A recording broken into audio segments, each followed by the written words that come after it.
Good afternoon, my name is David Yarmchuk, and I am the Math and Science Curriculum Specialist here at Chavez Public Schools. And I'm Stephen Ward, the biology teacher at the Capitol Hill campus of Chavez Schools. And we're going to show you a little bit about our biology classroom facilities and tell you a little bit about our school to understand why we can really use some additional funds to help support our science program here. Our classroom is actually the first classroom that you see when you come into the school. It is by far the largest classroom that we have here, and that was deliberate just because we want science in a pretty large space. This is pretty much our supply center for really biology and most of our science. They're kind of haphazardly organized, and you kind of have to dig through, kind of organize it by order, but they're just old filing cabinets that we've kind of just converted to fit our needs.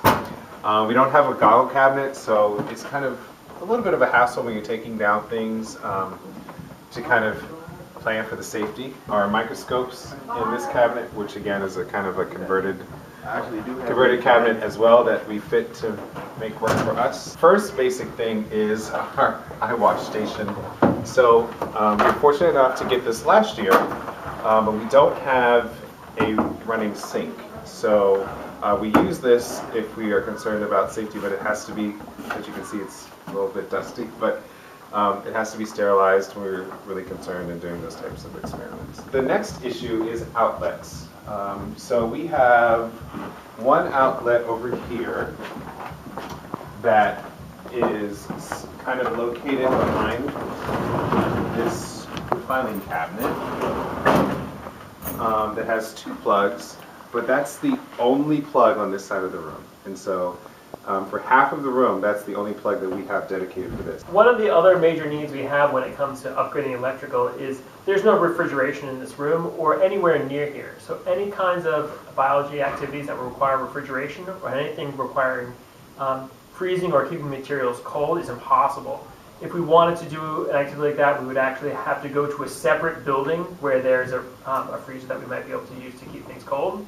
So one thing we'd really like to have for this lab is to upgrade the electrical in the room so that we can facilitate having a regular size refrigerator and then actually getting a refrigerator in this room so we could do the kinds of activities that require it. So we're imagining that the sink would be right here in this area over here. That's because there's a bathroom that's right below this part of the room that we could just run the pipe straight up through the floor.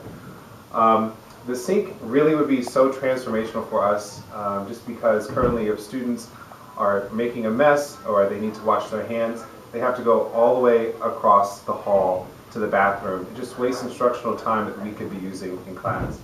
So, what do you guys think that is? Bacteria. Oh wow. And why is bacteria bad? Bacteria make you sick. They make you sick. So now what we're going to do is we're going to go and wash our hands In the back. in the bathroom. I want to So we're going to take a class field trip to the bathroom. Oh, this is cool.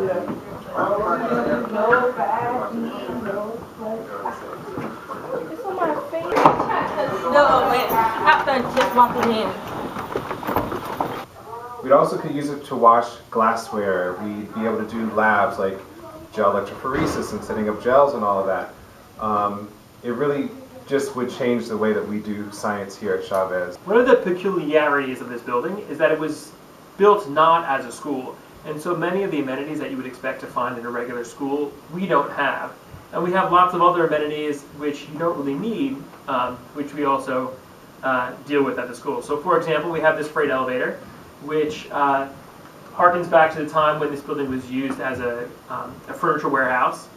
This fireplace is in another one of our classrooms, and it's just further evidence of the history of our building. So we have a building here which has a wonderful and rich history, but as a result, lots of the things that you would hope to have in a science classroom, we don't have. Mr. Morton and I represent almost 20 years of science education. We have the experience and the expertise to make our classroom here at Chavez be an incredible learning experience for students.